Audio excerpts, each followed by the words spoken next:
back and forth from now on for the beginning of every year. Oh, it's my cameo too. It's my birthday. And I have a sparkly bling t-shirt.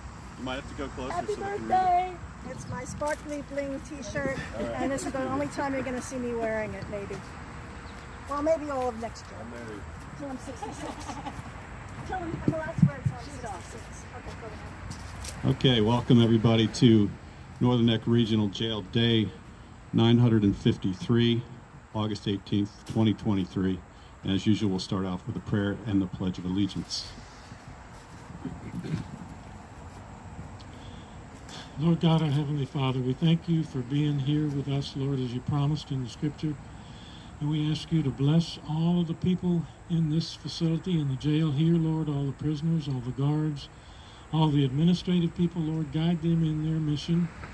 Make them honorable and just and righteous in their mission, Lord, and work in their hearts, Lord, to draw them to you. And we ask your blessings on all the J6 prisoners, Lord Jesus, to provide for them where they are in their cells, Lord. Provide for their families. Give them courage and conviction and righteous indignation, Lord, for the way they have been treated, Lord. And we ask you to bless the courts too, Lord.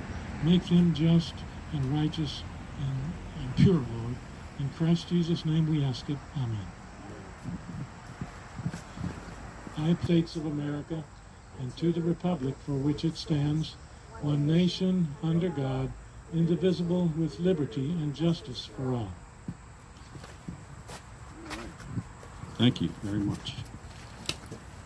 All right, as usual, we're going to read the list of names of individuals that have been through Northern Neck Regional Jail as a result of gathering at the Capitol on January 6th.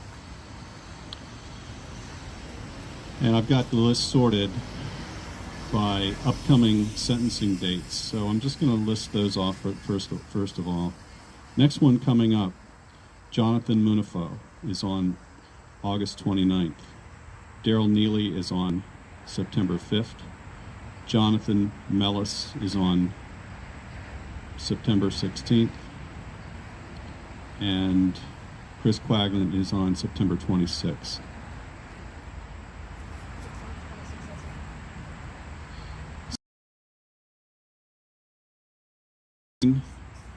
Barry Ramey, I'm going to go ahead and give you some sentences. Barry Ramey, 60 months. Daniel Rodriguez, 151 months.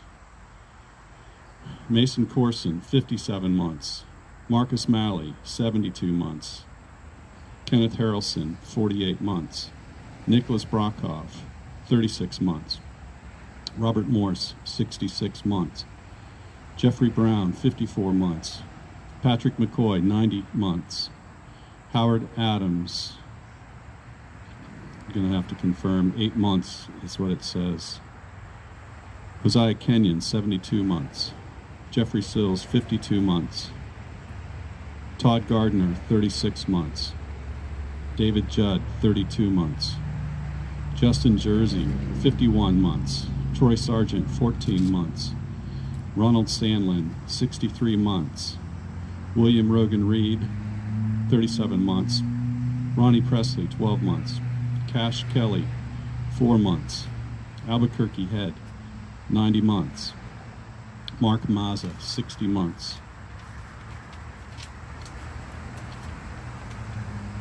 Mahila Pryor, month and a half.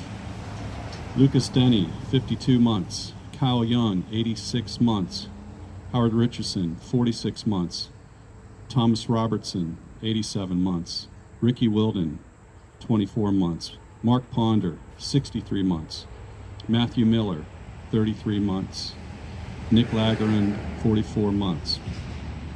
Jeffrey Sabal, Brian Jackson, Dominic Pizzola, Adam Jackson, Enrique Tario, Ryan Samsel, William Norwood, Samuel Lazar, Matthew Green, Andrew Taki, Brandon Fellows, Israel Easterday, James Grant, Tim Boehner, Zach Reel, and Zach Alon.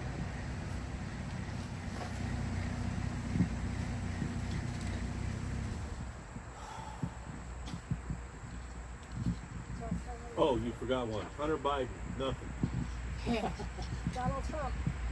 Well, they had to spend time here at Northern Neck Regional Jail, so as much as we'd like to,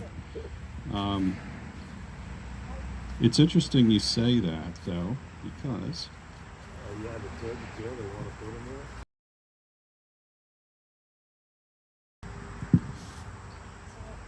Friendly neighborhood, Northern Neck Center editor.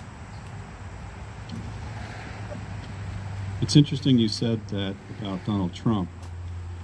This is one of my favorite go-to sources for information on the January 6th or so. There's obviously Patriot Mail Project. There's American Gulag. There's plenty of them. And my favorite is the NPR, believe it or not, and I'll come back to that. Are we getting? Hello. This is a prepaid debit call from an inmate at the Washington, D.C. Central Detention Facility. To accept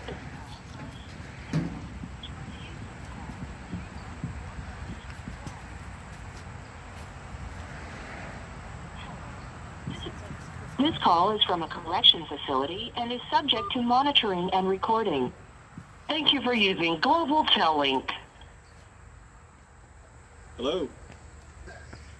Hey Tom, it's Chris Quaglin. I know I forgot to call in last Friday.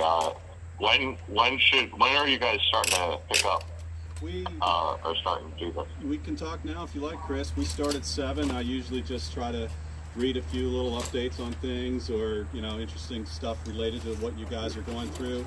But yeah, you want to talk now? We can certainly do it. We've got you streaming right now. Oh, perfect. So obviously a lot of things going on with the Proud Boys with the unbelievable time that they're trying to get the Proud Boys 30-something years, and which is just insane.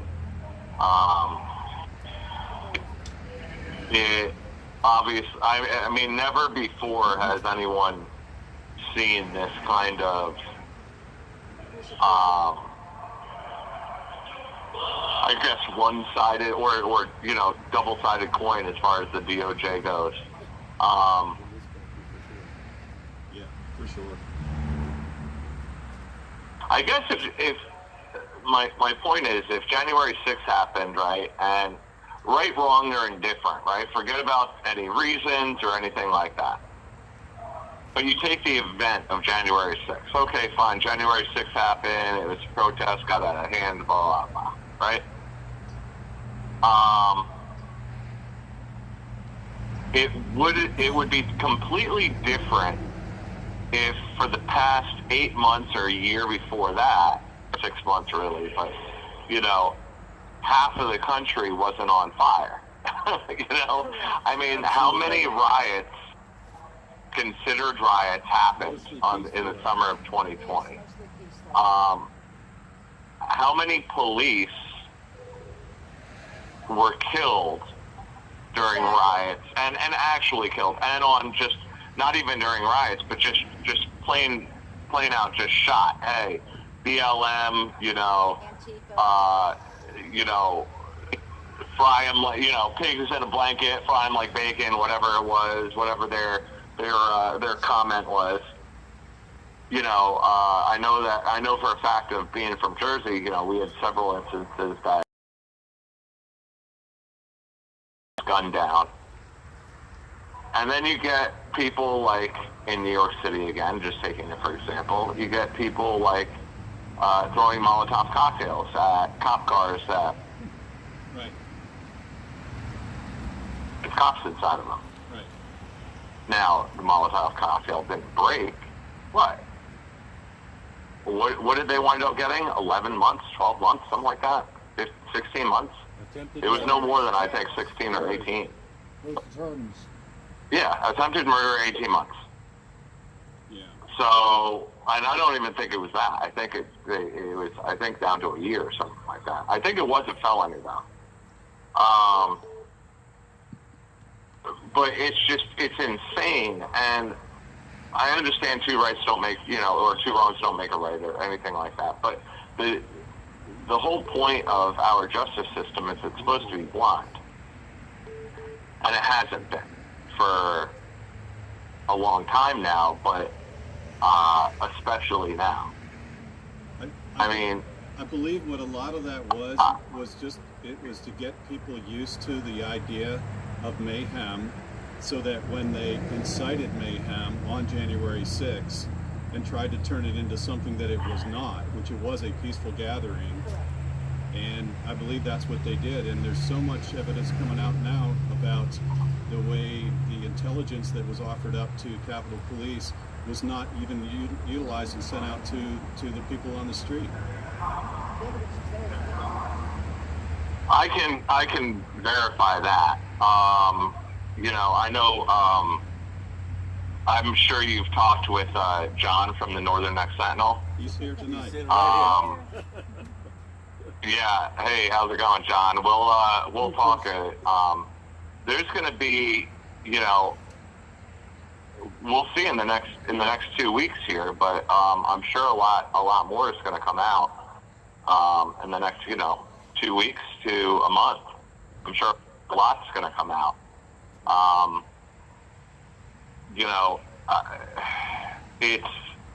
It's just insane. I mean, I'm in jail now 2.5 years, almost 2.5 years, and I had, I was indicted almost immediately. Well, that's great. Well, let's have a trial. Within a reasonable time, let's have a trial. Well, it took a year to the United States government to give my attorneys the evidence that they had. And then they were saying, oh, but we're still gathering it. And, McFadden said, well, no, you're done. You've had a year. Which is good on his side, right? On his part, that's great. But then for another year, I didn't have... Every judge should have done that. They should have said, listen, government, you have 3 months or 2 months to produce the evidence, give it to the lawyers, and if they want a speedy trial. You know what I mean? And all these lawyers kept on waiving speedy trial, speedy trial, speedy trial. A lot of people didn't know their rights. I would have never agreed to giving up the right to a speedy trial. I would have never done it. If I could go back in time, I would have said no, 90 days. I want a trial in 90 days. So, and I would have been through the appeal process at this point. You know what I mean? Even if because we can't get a fair hearing in DC, but I would have been through the appeal process by this point, and if need be, I would have been to another appeal process and straight up to the Supreme Court. You know what I mean? And if that would have happened, I think we would have been in a different boat at this point.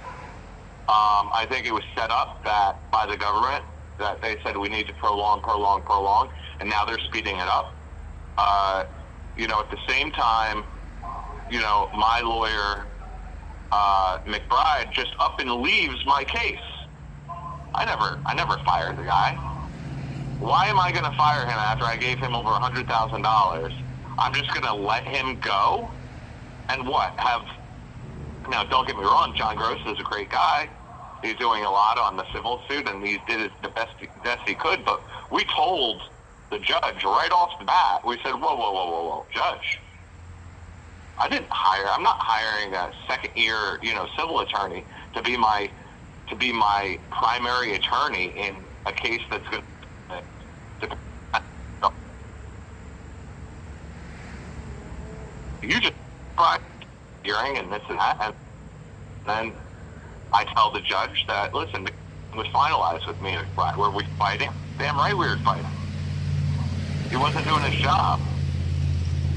But, and I have to say, on his behalf, he did do a good job at marketing and at getting whatever, and exposing what has been going on in Northern Neck and everything else. He did a great job with that. However, he never opened up my discovery. So, like, I'm paying you for what, you know what I mean? I'm paying you to be my lawyer first, and then my marketing guy second. You know, he was a publicist I would have to do that, and paid a lot less money. So, but you just up and let him leave. After he prolonged my case for over a year, because I hadn't seen my discovery.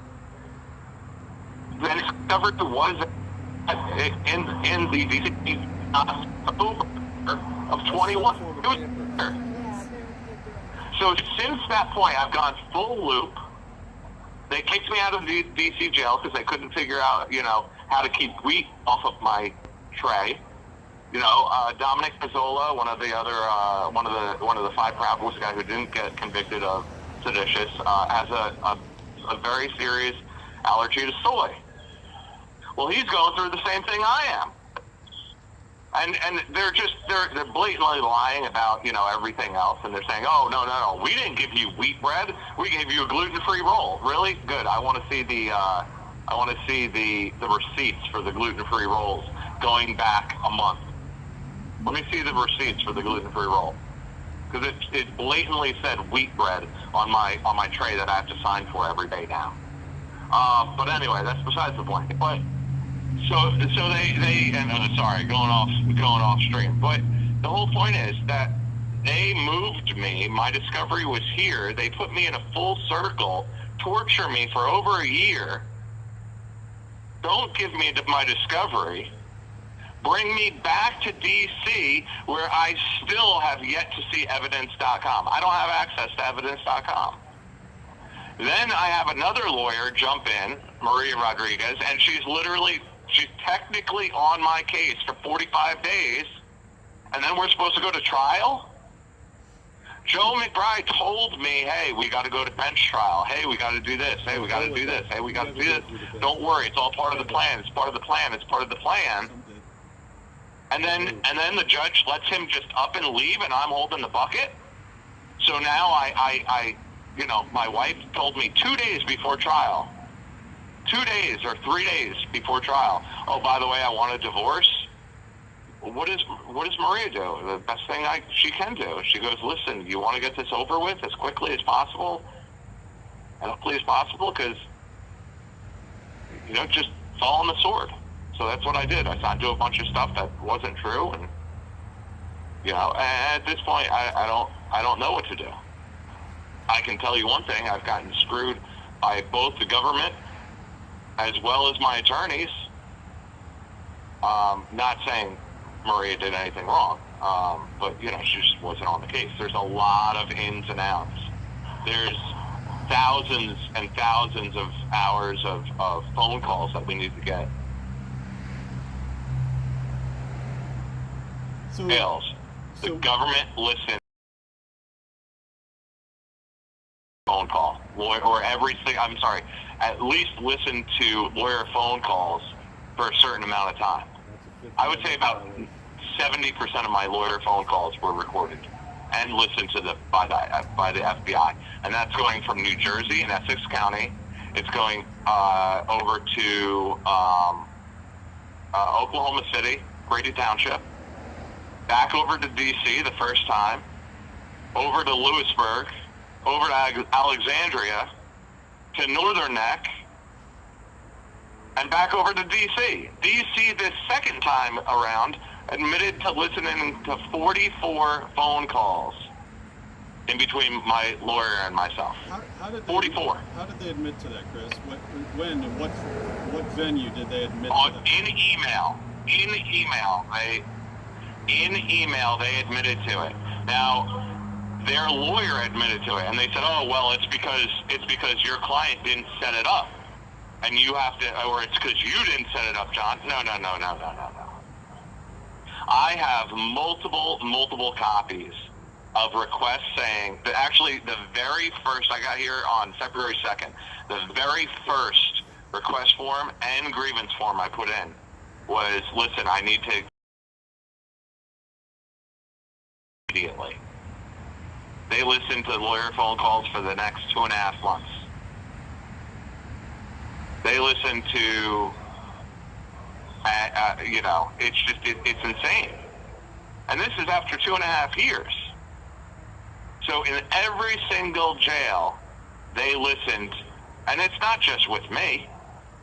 You have 1 minute remaining. This isn't saying me. This is saying January 6ers violation, you know, Fifth Amendment rights have been violated since day one. Much more than that. Much more than that. No wonder why they have 100% conviction rate. 99 at least.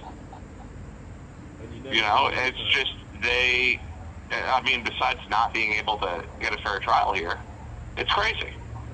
Our rights are being violated. Like, it's going to wind up being the largest civil lawsuit ever from a group of, you know, inmates Right. on the U.S. government and on these jails, individually on these jails and everything else. It's going to be huge. Yep. It's going to take 10 years to get there, or Yeah. 5 years to get there, but it's going to be immense. Yeah. But anyway, guys, thank you so much. I know I love you. Thank you for using Global Tel Link.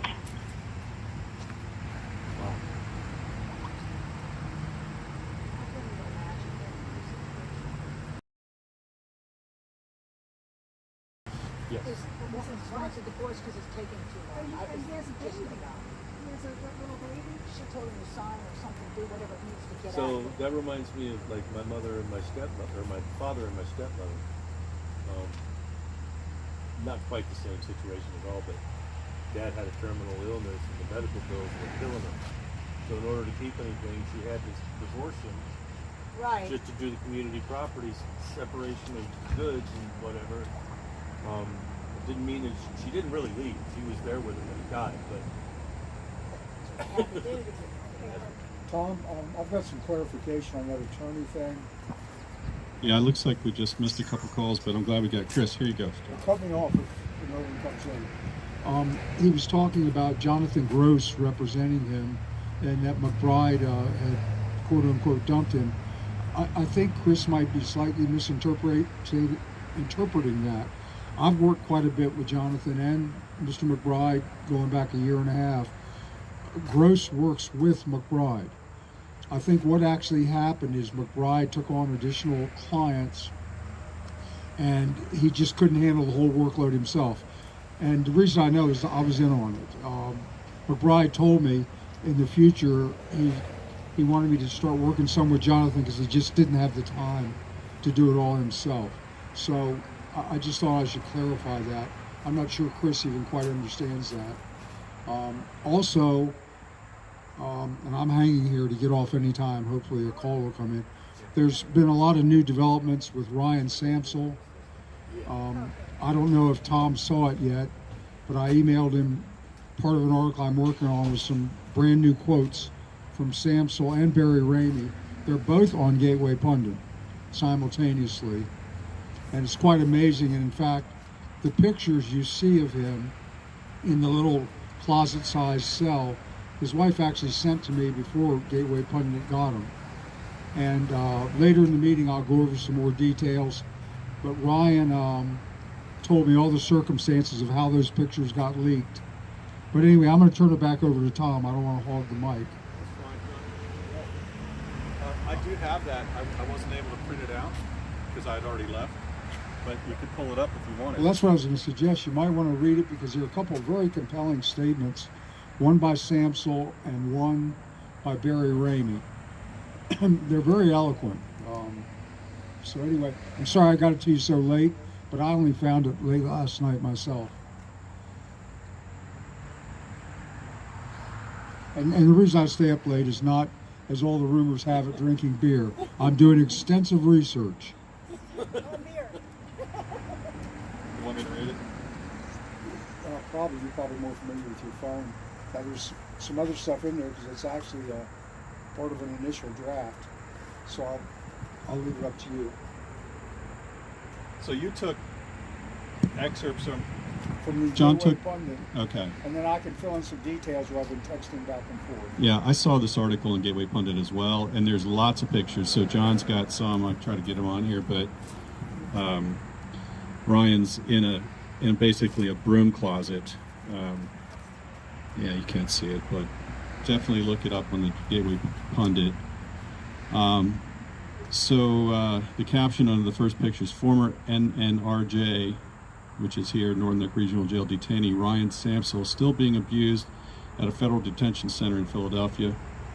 How he got the pictures out, I don't know. Well, I'm going to give you details here in a second. All right. So, former Northern Neck Regional Jail detainee Ryan Samsel has endured more physical and mental abuse than any other J6 detainee that I'm aware of. This is John's writing. We've reported extensively about his brutal treatment at the Northern Neck Regional Jail, and unfortunately, he's still being targeted. In fact, in an August 17th article,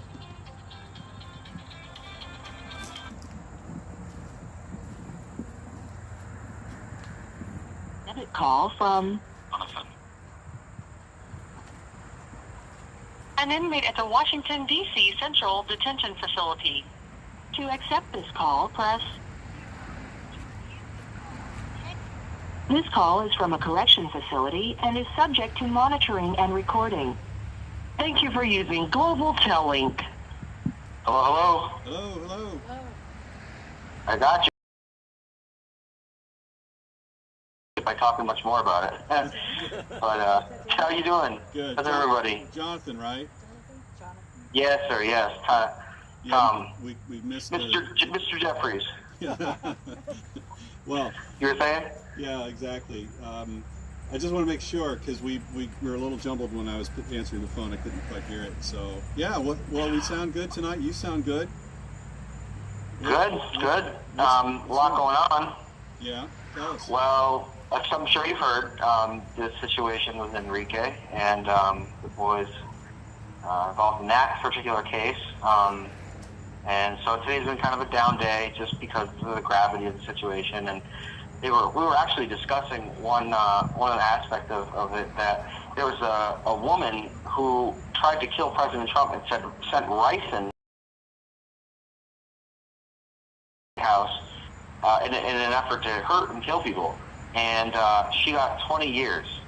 But they want 33 years out of these guys, and they weren't even there. Enrique wasn't even at January 6th. Yeah. It's crazy. It is crazy. Well, it's crazy. They want to go back, and other sentences have already handed down. They want to go back and get more time. So, Mm. It's double jeopardy. yeah. It's a scary thing.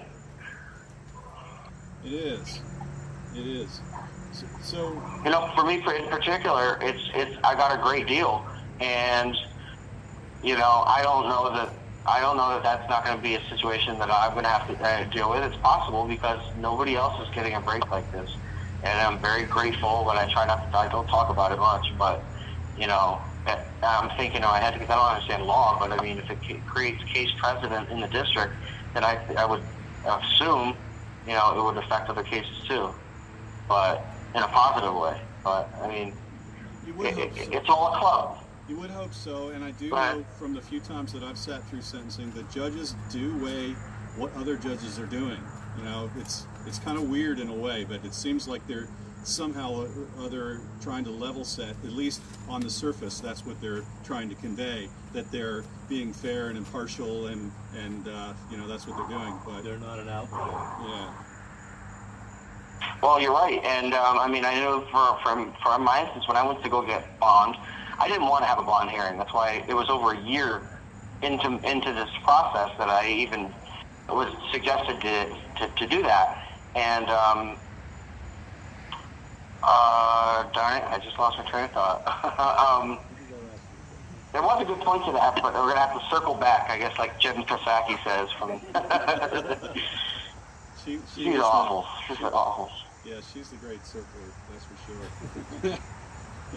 well, now it's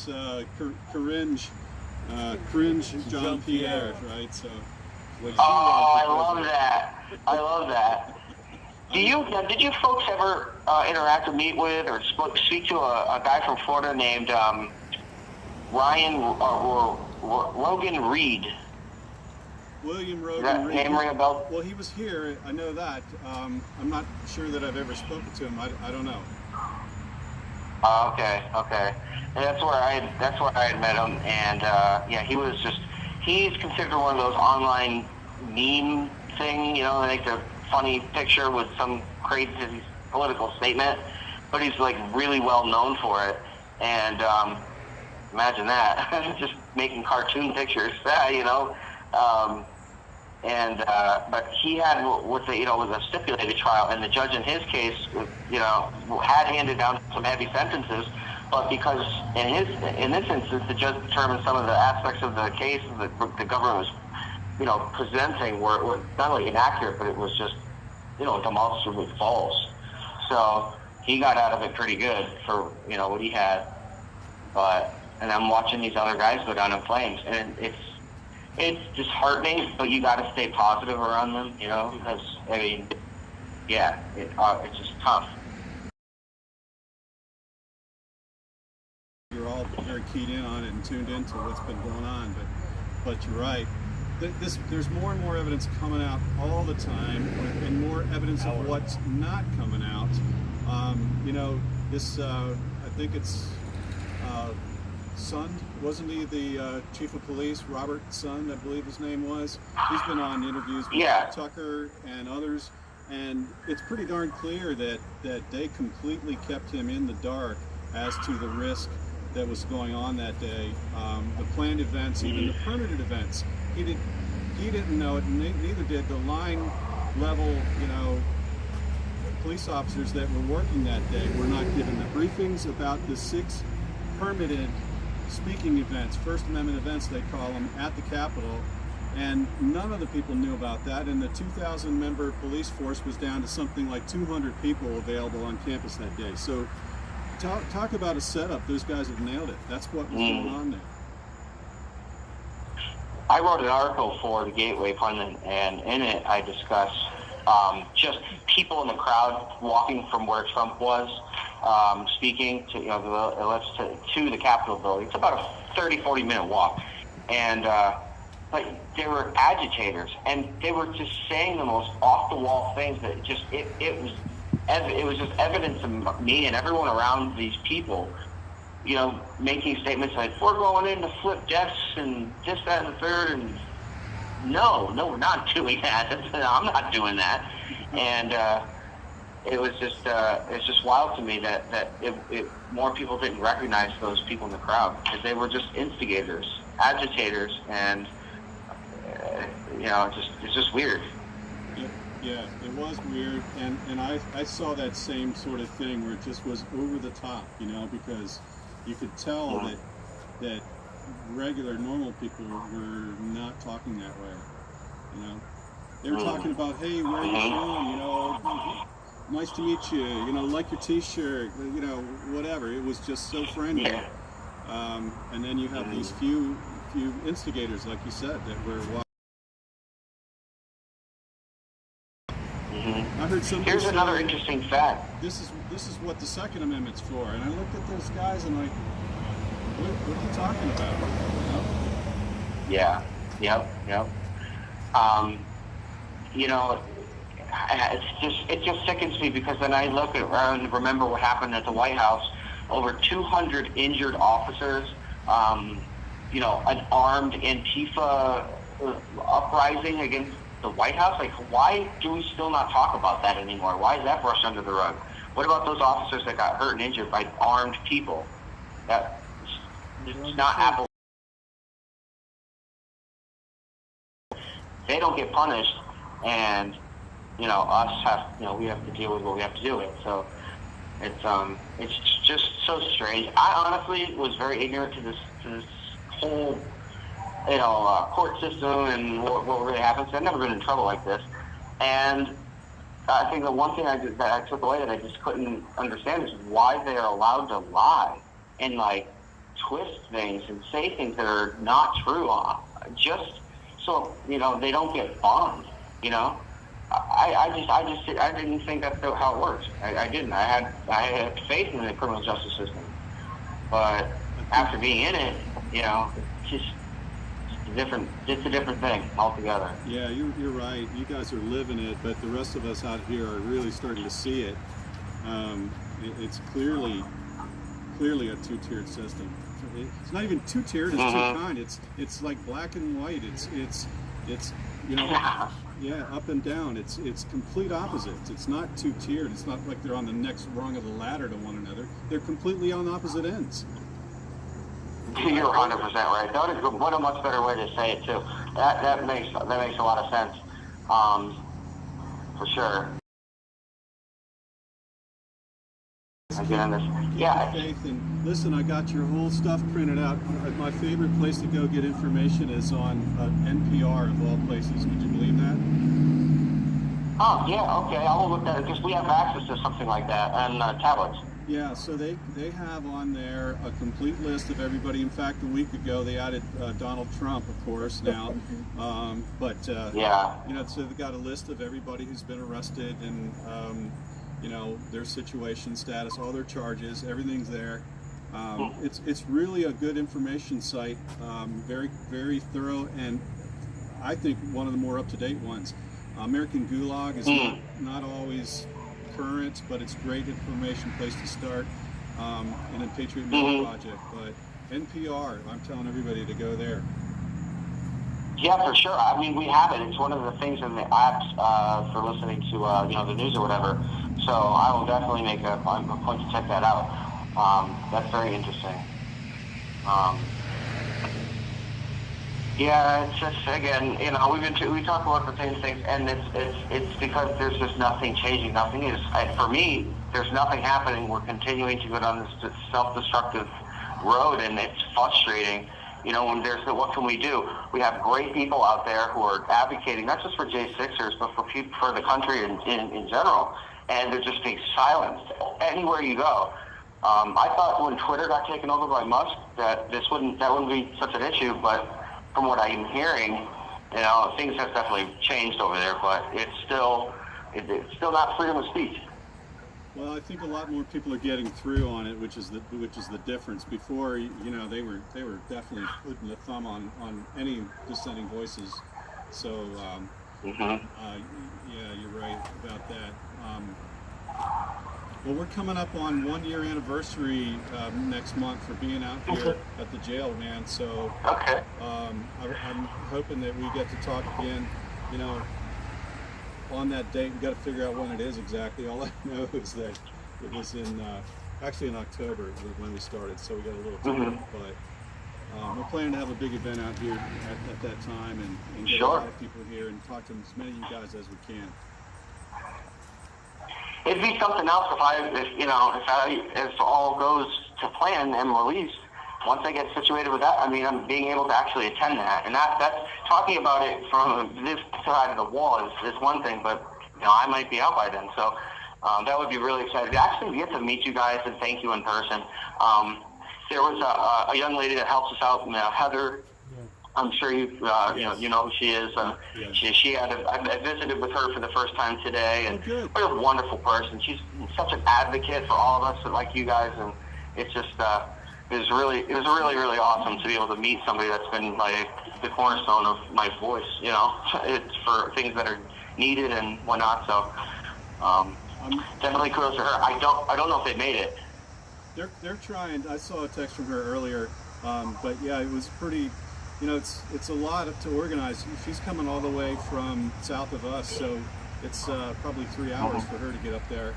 But yeah, I knew they were excited to get up there and try to meet with you guys and say hello. Oh, and she was good because see what happened was somebody accidentally added somebody to the visit list for my business, so they didn't know about Heather.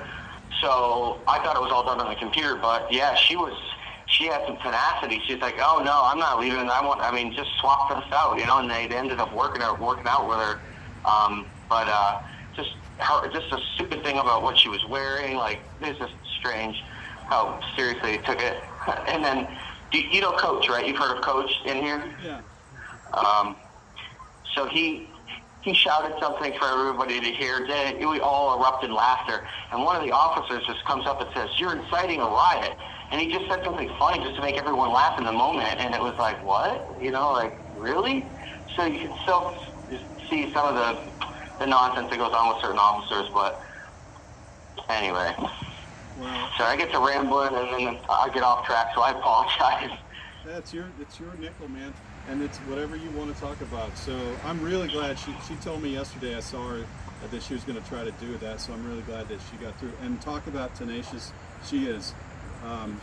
She's one to have on her side, my friend. You have 1 minute I wouldn't want to be on the wrong side. remaining. This thing's breaking up. Can you hear me? Yeah, we hear you now. It was the 1 minute warning. Oh, that's so weird. Yeah, the 1 minute warning. It's never enough. Yeah. I don't know why they don't change that, but guys, hey, thanks very much.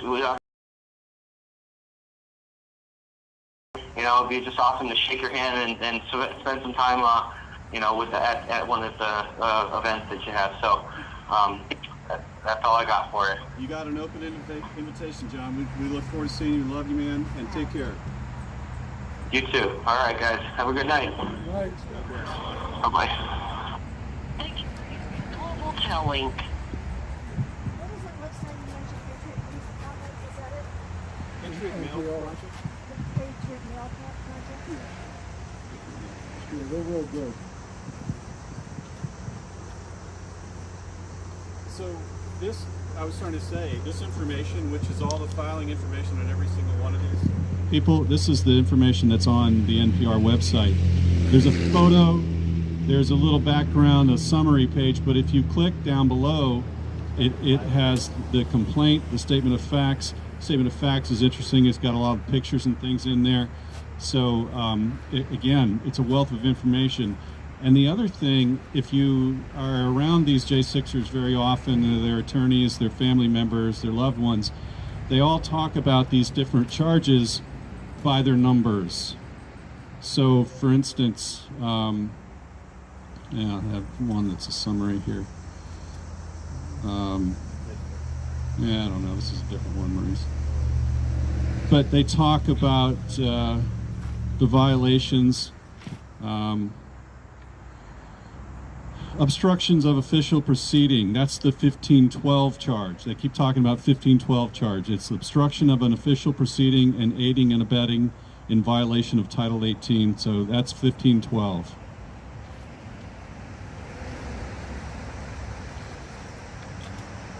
And I'm reading from Brandon Fellows. So I'm trying to just, every time we come out here, get a little bit more background on each of these guys. The one that I was passing around before was John Monifo's. Here's another one, the 1752 charge, entering and remaining in a restricted building or grounds. 1752 is disorderly and disruptive conduct in a restricted building. What John said, you tell a funny joke, that's disruptive conduct. 1504, entering and remaining in certain rooms in the Capitol building. 5104, disorderly conduct in a Capitol building. So those are the 5.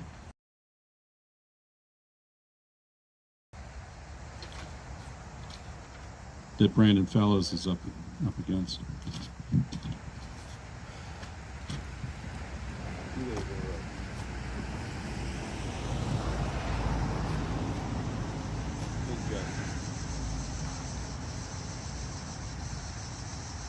We call it entering and remaining. If you're inside, you have to remain.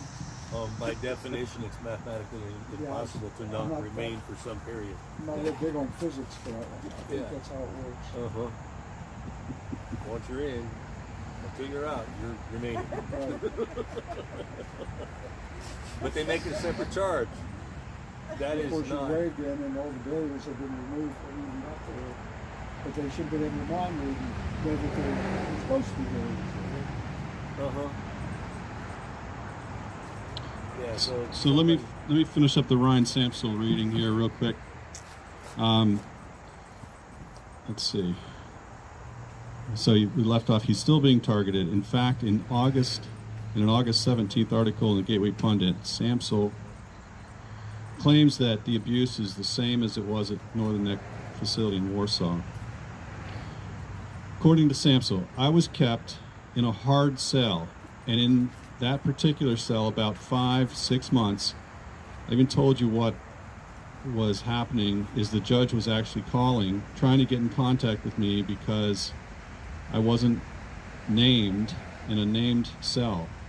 They were missing me, and they were saying I wasn't showing up to court. They were saying I wasn't showing up to medical, but they were pretty much keeping me in there. Like I said, it was cold, the light was on, there was zero windows, and that followed me from Virginia. When I was in Virginia, it was the same exact conditions. It's too small, I can't really read it too well, but these photos are great because, again, he still has the scar on his nose from the beating. Mat on the floor in a room that's probably 40 inches wide at most, with a mop basin in the back. That's Looks like toilet, by the way. No, that's a mop basin in the back, and there's a mop bucket in the basin, and that's the toilet. The So, yeah, pretty, and it looks like he barely has room to stretch out on the pad. No blanket, I've got no a- pillow, no clothes. Yeah, and I just got a text from Ryan Wednesday. The pictures which you can see at Gateway Pundit, and this is his text. Hey, thank you so much, brother. Rachel just sent the hard cell I was in at Philadelphia, and that's what they call the closet he was in. The CO quit and sent them because they fired him for speaking out on inmate abuse. So that's how we got it. One of the COs couldn't stand the brutality, and he leaked those pictures to the Gateway Pundit and others, and then he was promptly fired for it. Now, there was another similar incident with Samsel here. There was a female correctional officer named Hernandez, and I named her in last month's Sentinel as one of the employees that had been fired. She got fired for the same reason. She objected to Samsel's treatment, raised some complaints about it, and they fired her. I believe it's Adriana Hernandez. Anyway, the last we heard, she was possibly at Pamunkey Regional Jail, and I'm trying to track her down now. But this has happened before, and this is an ongoing problem here. Many of the whistleblowers we've talked to and hope to talk to were either fired for complaining about it, or they quit on their own. So this is what I refer to as a winnowing process. The decent people can't stand it and end up quitting, and the sadists and the losers who can't get jobs anywhere else end up staying. And that will continue as long as Ted Hull is superintendent, and with the jail board has the same people populating it. And one last thing I would point out, most of the members of the jail board are elected officials, and I hope you'll all keep that in mind come election season. Oh yeah. Tom, you want me to fill a little more time? I can do a little bit more of an update. If you like, John. All right, well, this afternoon I sent out messages to schedule some time with Andrew Kloster. He's the attorney for Matt Gates, who, as you know, is on the Judiciary Committee. He's very effective. Also corresponded with John Sheldon, and he is the gentleman that is handling Samsel, but they're also initiating a lawsuit against the Northern Neck Regional Jail. And I'm trying to pull some up on my cell phone here while we're talking. I'm not doing too well. Anyway, this is a class action type of thing. And 2 weeks ago, Ryan contacted me, and I brought this up at the vigil last week, and I'm going to coordinate with Tom to try to distribute his Give, Send, Go page. But anyway, he asked me to help, and of course others are helping. And his page, he needed $15,000. And at that time, 2 weeks ago, he had 8. I just checked that before I came to the meeting. He's now up to 24,000, from 8 to 24,000 in 2 weeks. And I think that we should all help to push this process. What I'm going to do, I'll turn it back to Tom, but I'll find his actual page and read you the statement. And you know, he gives a lot more details. But hopefully the Northern Neck Patriots and others can promote this. And you know, this is going to help all of them, because all of the materials discovered can be shared with all the other J6ers. Also, this guy Sheldon, who's based in Virginia, specializes in post-confinement law. He has gone up against the Northern Neck Jail successfully on several occasions. So I think he's probably an ideal candidate to handle this. But anyway, I'm going to hand it back to Tom, and I'll try to locate the statement, and I'll read it to you. Well, you can read it, Tom. Thanks, John. So you touched on the conditions of what it's like to work in a jail like this, the kinds of folks that what it must be like to be a corrections officer here at this jail. So last time I talked about prisonpolicy.org, which is an advocacy group that puts together lots and lots of information, wonderful charts. I had some laminated charts out here I was showing you guys, but I never got around to this because it got dark. But this was an article that was published by Prison Policy Initiative, again, prisonpolicy.org. It's dated May 9th, 2022. It's titled, Working in a Meat Grinder. A research roundup showing prison and jail jobs aren't all that states promise they will be. No wonder prisons and jails face constant understaffing and that communities increasingly resist new facilities. Decades of research shows that the physical and mental health problems associated with correctional officers' jobs are inherent to the work, and that new prisons and jails fail to deliver on promises of economic development. So I'm not going to read all of it, but just to get it going, to start it here. As we well know, people incarcerated in jails and prisons experience constant trauma. So people incarcerated experience trauma and are surrounded by brutality and violence that are impossible to escape. This experience has only grown worse in recent months, as we frequently are reminded in media coverage. Prison and jail security staff, known as correctional officers or COs, have been quitting their jobs and failing to show up for work. This turnover and absenteeism leaves incarcerated people locked down in cells, experiencing minimal freedom of movement and social interaction, lost recreation time, difficulties assessing physical and mental health care, worse and less reliable food and mail services, and fewer programming and education opportunities. So think about everything that we've seen with supply chain issues, with grocery store shelves, with people not calling you back when you need a contractor. People don't really want to work in this economy these days because they were basically told they don't have to. And it's a lot easier to sit home than it is to go to work, especially in a place like this where you're around constant just strife. And think about it here. At every jail board meeting, they talk about the open position. Officers, they've got open positions for their EMT level medical people. So when they don't have a position filled, what does that mean? It means the people they have to work overtime. If they don't have one, and that role gets unfulfilled. Somebody doesn't get the service. Somebody doesn't get the service. So it's much easier to lock them down and say, I don't have an extra CO to cover the yard outside to give them outdoor exercise, so it's raining today, no exercise, you know?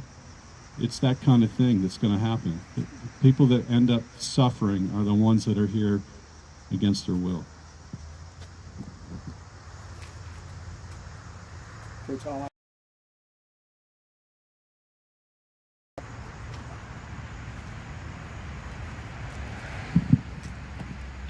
Thank you. All right, this is the statement on the Give, Send, Go page for Ryan Samsel. This fundraiser objective is to help for civil attorneys to challenge the unjust treatment we have all endured, along with getting medical professionals involved to examine medical records and private investigators who will dive deep to find out the real truth. We kindly request your participation in this effort, not only to fight back, but also to enable the engagement of assertive attorneys within the legal system. Through their efforts, we aim to reveal the real truth and facts through video evidence and bring justice to light on the abuse that transpired in prisons such as Northern Neck Regional Jail and the D.C. Gulag. Among many others, we humbly ask for your generous donations and assistance in spreading awareness, as your involvement is crucial in this fight. Every contribution, no matter how small, is significant and greatly appreciated. Thank you for your page has also got several different articles, interviews, and a lot of great information. And I would urge all of you to go to that Give, Send, Go, because that information is going to be shared, and it's going to be a resource that all of these people can use. And I'm going to get this distributed, and we'll have a full article, more full article, and hopefully the Northern Neck Patriots might want to consider using some of their funds earmarked, because this is something that's going to help all of the J6ers. My agreement with Mr. Sheldon and those that I'm helping is that these services are available to all the J6ers. That's the condition of my assistance. So I think this is one place to go that we can help a lot of people. And don't forget, once this is introduced into court, it's public information. And that's what's critical, to get it out there. You know, the old saying, there's no disinfectant better than sunlight. So thanks to groups like the Northern Neck Patriots and the Breakfast Clubs, I might add, and others, I think this thing is turning around. So I would just all encourage you to redouble your efforts. That's all I got, unless you want me to get in some really crazy stuff. Is that the first Ryan Sims Give, Send, Go time to come to? Because I went to it to give last week, I guess it was, and give some money, but it looked like his balance was a lot higher than that. Are there two different? Well, this one's almost 25,000. So I think he did originally have just an individual one, and I think he started this one recently specifically for legal bills. So I think you may be right. I think he may have had a personal one, because he's already spent quite a bit. Because you got to realize now, this has been 2.5 years, and I think a lot of these guys have already spent a lot of money. Unfortunately, now this is called the offensive. This is a new fund, so Ron is correct in that. It's relatively new. Okay. But it's gone from 8 to now 25,000 in less than 2 weeks. And I think if we keep pushing this, we've got a guy who's already gone to war against this facility, has a lot of background, and I think this is probably our best shot.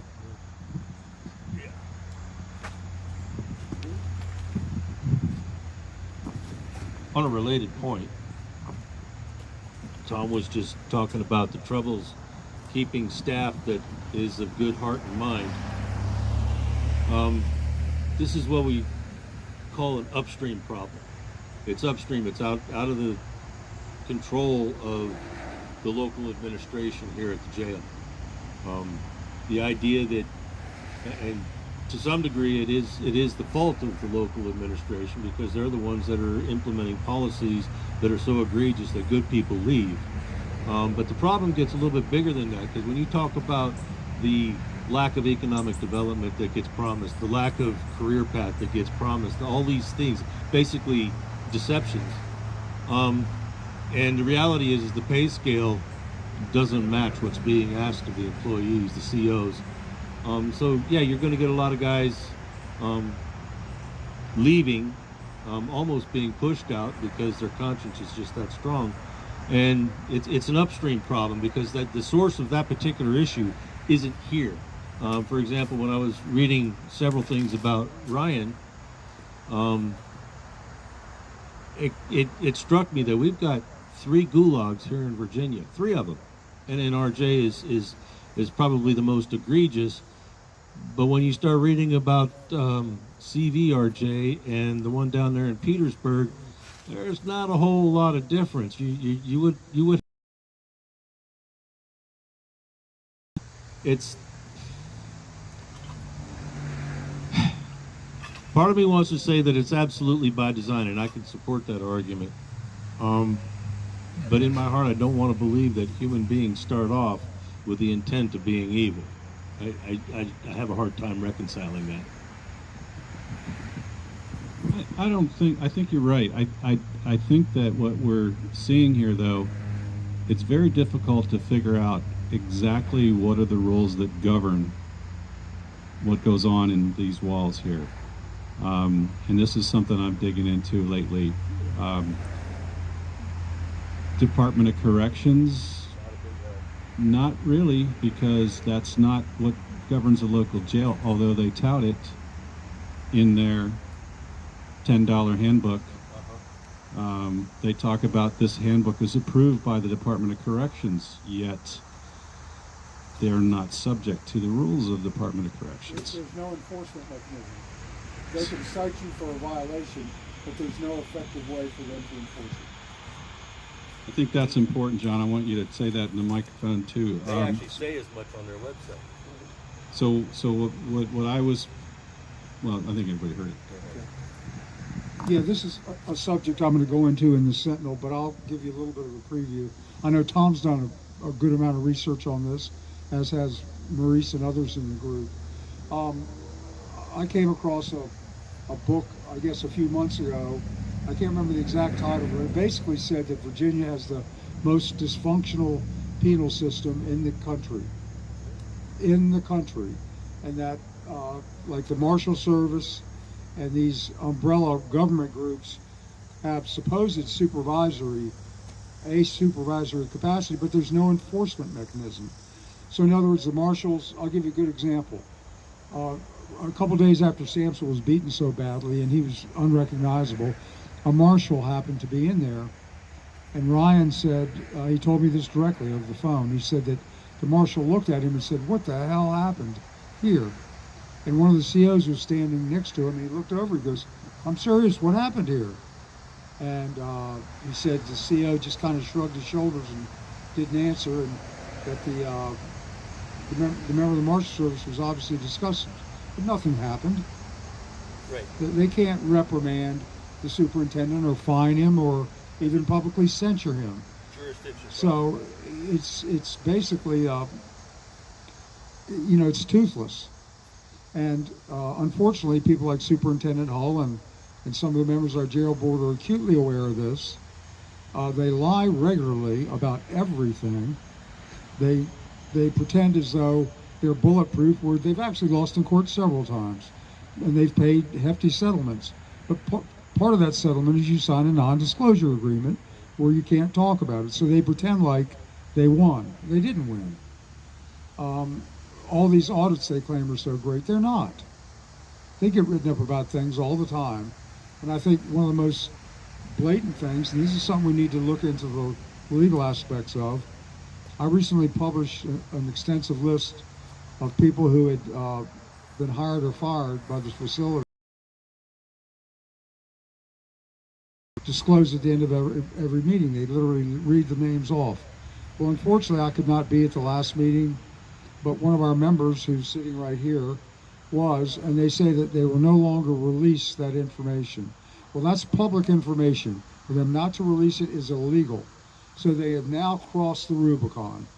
They've said, okay, we know you have a legal right to it, but we're not going to give it to you. And what are you going to do about it? And this is my question to everyone listening. What are we going to do about it?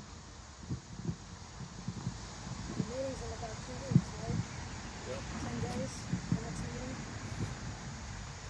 I think so. First Wednesday. Yeah, first Wednesday. That would be the 6th.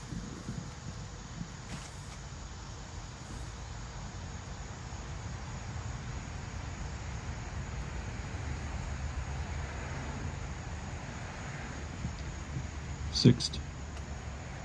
6th of September is the next jail board meeting.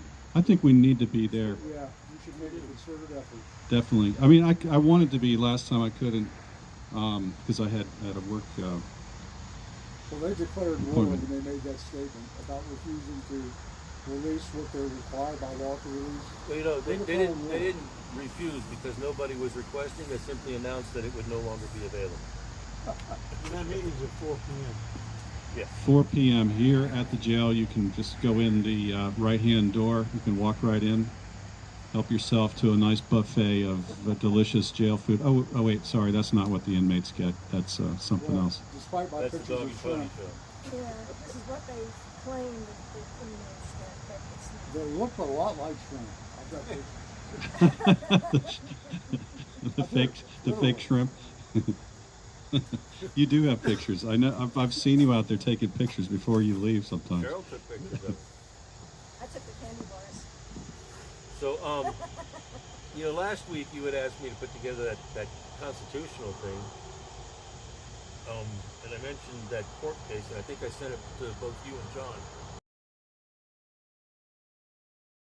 several times now, and it's the linchpin. It's the linchpin, and my thinking. Sorry. It's all right. It looked like. That's jail board member food. Look at those. They do look like shrimp, John. Yes. I think they're shrimp. From like food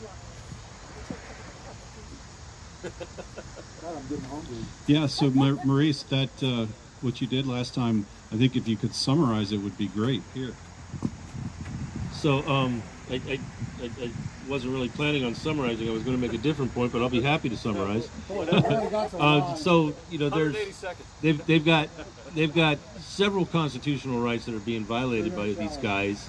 And last week I was pointing out that the 9th Amendment is the magic weapon and the glue that holds it all together, because a lot of the constitutional amendments don't apply to somebody who hasn't been through trial yet. So you have to kind of go there sideways, and the 9th Amendment is what makes that happen. So these guys that have been abused, like Ryan, that's a violation of a combination of the 14th and the 8th Amendment. But you can't get there by the 8th Amendment alone. So you have to go through the 14th Amendment and say you were deprived, you were punished by virtue of your deprivation of due process. The other, the use of unnecessary force. And the reason that I bring it up is that because you were talking about the attorneys that are going to help these guys in these class action lawsuits, and this one Supreme Court case here spells out almost exactly what's been going on this entire time.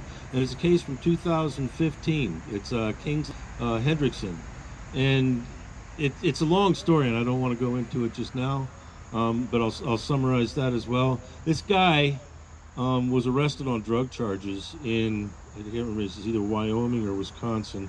The state is irrelevant. The point is that he was a pretrial detainee, and while he was a pretrial detainee, he had the daylights kicked out of him. And he knew it was wrong.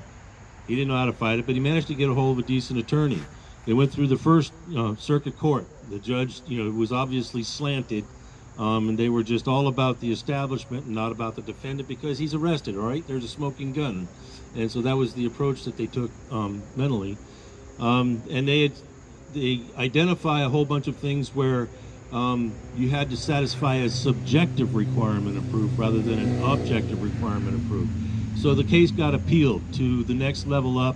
Finally, it got sent to a 3-judge bench on appeals, and one of the judges that dissented on this subjective notion put down some pretty good descriptive words as to why that was a bunch of garbage.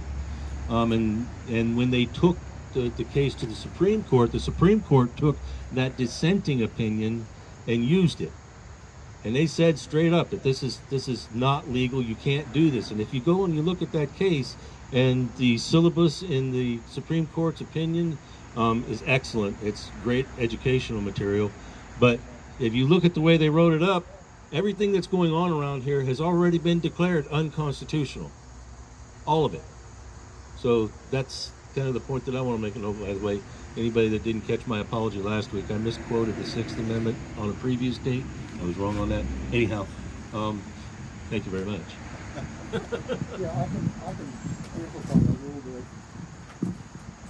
bit. Maurice made some good points there, and if you do a search I don't like to use the word Google because we all know what Google is.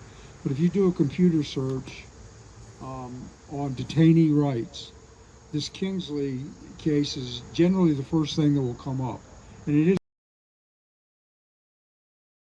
In fact, I've got a synopsis that's only a few pages. I think the actual pleadings are like 15 or 20 pages. They're very complex. But I've got a synopsis I'm going to provide to Tom, and he can pass on. But the key here is, when Maurice is alluding to the dissenting decision, they said that it is not subjective, it is objective, because anytime you use force, be it through a weapon or overwhelming numbers, you have to anticipate damage will be done. So they took it from an arbitrary or subjective standard to an objective standard. So Maurice saying this is unconstitutional, I think what he's saying is that the legal principle has been established that it is understood you're going to cause harm. It is objective when you do these things. It's not just case-by-case basis. And I do agree with him. This will apply to all these cases, and I think that's why Ryan Samps was the ideal candidate, because of the amount of abuse he got. Now, a lot of people got abused in here physically, and we've written about it. Quaglin, they damn near killed him. The gentleman spoke first. Barry Ramey, he's still got a prominent scar on his nose from a gang fight he's subjected to for wanting to watch Tucker Carlson, although they assure us that these inmates have no interest in politics. But then again, everything they've told us has been lies categorically. So, you know, why would we think otherwise? Exactly. But anyway, I think Maurice's arguments do bolster why this Samsel case is ideal to follow up on.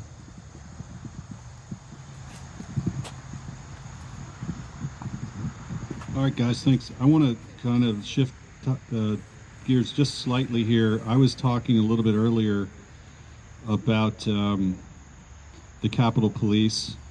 I ran across an interview by Glenn Beck, and I'm not really a big follower of him, but I've got to say he's got some pretty good stuff out there that I've seen recently, so I'm going to start. But this was an interview that he did, Glenn Beck, on August 16th, so just this week. It was an interview with Steve Baker, who is one of the 5 known journalists given access to all 41,000 hours of the J6 Capitol surveillance. So we all know Tucker's got it, a few others have it, but apparently this Mr. Baker has actually seen a lot of it.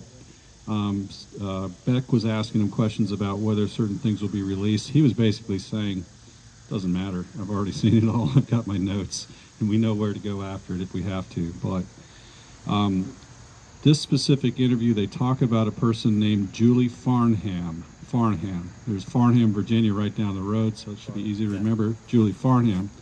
She was hired in October of 2020 by Capitol Police to revamp a certain part of the agency. She came in from Homeland Security, and at the Capitol Police, she oversaw a 12-person internal intelligence analyst group at the Capitol Police.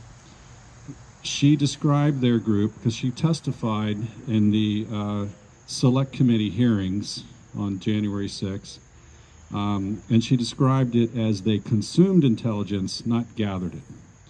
So they had access to a lot of different intelligence agencies and brought this information in and then decided what to do with it. So she testified at the J6 Commission, the Select Committee, that they received significant threat intel of a large number of potentially armed protesters with intent to invade the Capitol and take out Congress members. This was the intelligence that they say that they received, and where did it go? Well, she would have reported directly to Yogananda Pittman. So Yogananda Pittman is a name you've heard before. She was the assistant or the deputy police chief. The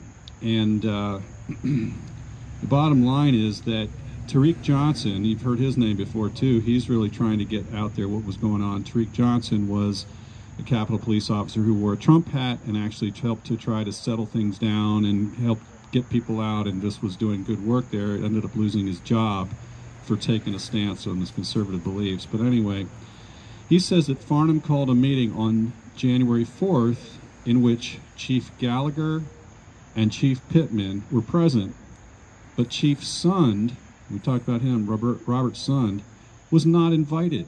That was her words in quotes. It is my understanding that Chief Sund was not invited. And again, they had all this information about first of all, the 6 permitted events, First Amendment events, that people were going to be there in crowds gathering to talk about their First Amendment rights. None of that was disseminated to the line working police officers that day in their morning briefs. And none of this other intel of potentially dangerous dangerous happenings that were potentially going to happen was put out there. Now, why? Why would you not give your frontline workers that information? Why, as Tariq Johnson said, would you take away people's helmets? Why would you only have 200 officers available on the campus when there's a force of 2,000 on that day? So it seems like there was a direct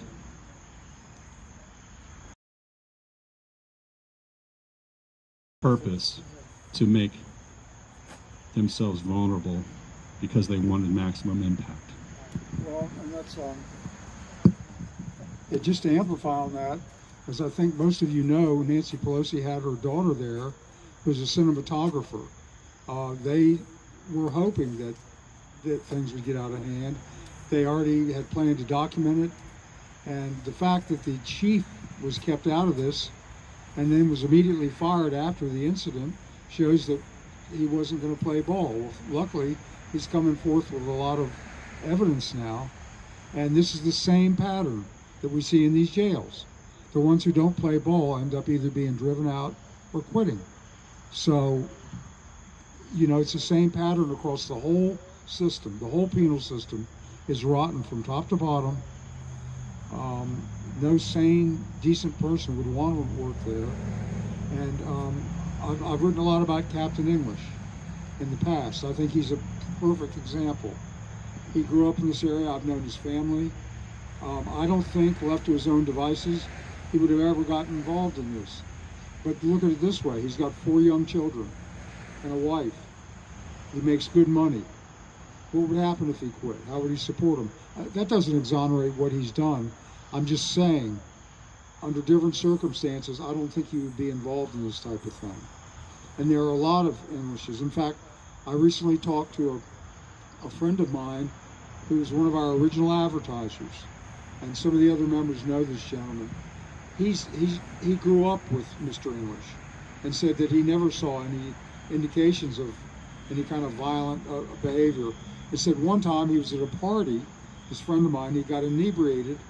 English actually offered and did drive him home to make sure he got home safely.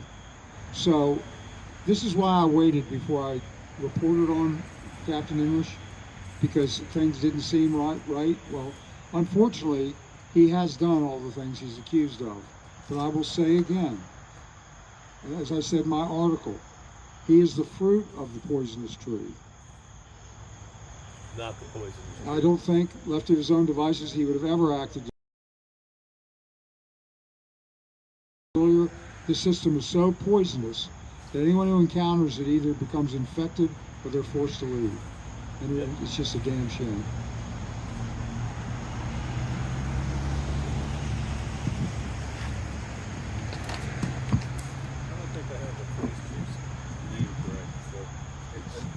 Sund, S-U-N-D. Yeah, I'm looking at Robert's son comes up as a poet. Isn't it Stephen Sund? Stephen's son, that's it, Stephen's son. It sounds like one last name when you say it. Yeah, so Stephen's son. So that story you were just telling while you were standing over here put a few thoughts through my head. In the intelligence community, bad candy is both a trap from your opponents, and it's a counter trap for you to use on the good side. So what is bad candy? Bad candy is when you dress up information. It's disinformation, but it's dressed up better than typical. You dress up information about a topic that's, in this case, maybe a hot button. And you basically author your own narrative, but you wrap it up with so many different authoritative points that are all independent. So there's Tom over here talking his stuff. There's Captain Johnson is over there talking his stuff. Totally separate sources within the scope of their own jobs. That they've got a definition of this bad candy that they're going to deliver, and they don't know that they're delivering bad candy. And I'm really not doing the topic of bad candy justice, and it's probably better that way. But the point is the depth that they will go to engineer the delivery of bad candy. Not just the notion of what the message is that they want to deliver. There's more effort that's actually put into how it's delivered. And that's how you end up convincing masses of a particular narrative, and the people that are delivering it don't even know they're doing it. Let's talk about healthcare in this country and COVID response, and people just doing what they've told to do, but don't really think about it anymore. Yep. Thanks for clarifying. So it's former police chief of United States Capitol Police, Stephen A. Sund, and the name of his book is Courage Under Fire, Under Siege and Outnumbered 58-1. So that's on my list of books to get. In spare time. Yeah. Well, you order books. I order lots of books, and they pile up, and I don't read them. Yeah. So One day I'm going to read that. There's some we have to. now look at Julie Kelly, who was probably the first to publish on January 6th of anyone. Has been in this fight longer than just about anyone. So I don't know. We've got to really, maybe pull together a list of resources, and there's a lot of people writing comments on our live stream. There's a whole series of people. Somebody wrote in there, we need vigils at every place that there's January 6ers in a jail. And maybe we need to help some people start some in their place. We can help them do it, It's not that hard, is it? I mean, you just go out here and just ramble around, right? If we can do it on this shoestring, anybody can do it. Right? Speaking of books, slightly different topic. Yesterday, actually it's been a couple of days though, but I think it was yesterday that I shared with John and Tom a link to a book on Amazon about the fire in Hawaii and how climate change is all about the fire in Hawaii. That book was published on the 8th of August. 10th of August. It was published on the 10th of August. The fires started on the 8th. How is it humanly possible to author that book and get it published and on the market on the 10th at Amazon? Well, guess what? Today I went to look at that book again on Amazon. Gone. It's not there anymore. So just thought I'd point that out because I thought it was just... But, it's telling that, all we did was share that fact on several social media channels. And I don't know that others didn't do it. I suspect that a lot of people were sharing that fact. And the next thing you know, it's gone because it was bad candy. That's exactly what that was. Anyhow, anybody else? Yeah, I'll do one quick thing. I apologize, but I'm going to have to leave it in the next few minutes. I've got a 9 o'clock call I've got to be on, and unfortunately I'm not at liberty to say who it's going to be with, but you'll be hearing shortly. In reference to what Maurice was saying about the bad candy and whatever, on all these things, these people have pre-written scripts. Just like politicians will make both a acceptance speech and a condolence speech. In other words, they have one prepared, and all they have to do is plug in certain phrases and names and whatever. And here again, they're set up to peddle their bad candy. Yes. They know most of the stuff isn't true, but they're just waiting for something to come out. They're very media savvy. They know that the one that gets in the first punch has an advantage. So this is built into the system. And you know, you have to expect it to continue. And that's why I would urge everyone from. I've got friends that are very intelligent that believe the most ignorant things you would ever believe of because they're consistently going to the wrong places for information. And as Ronald Reagan once said, referring to Democrats, it's not that there's bad people, which I would tend to disagree with, but it's simply that they believe so many things that simply aren't true. That is a fact. And that's the problem. And with that, I'm going to get out of here and go on your call, and God bless all of you. Thank you.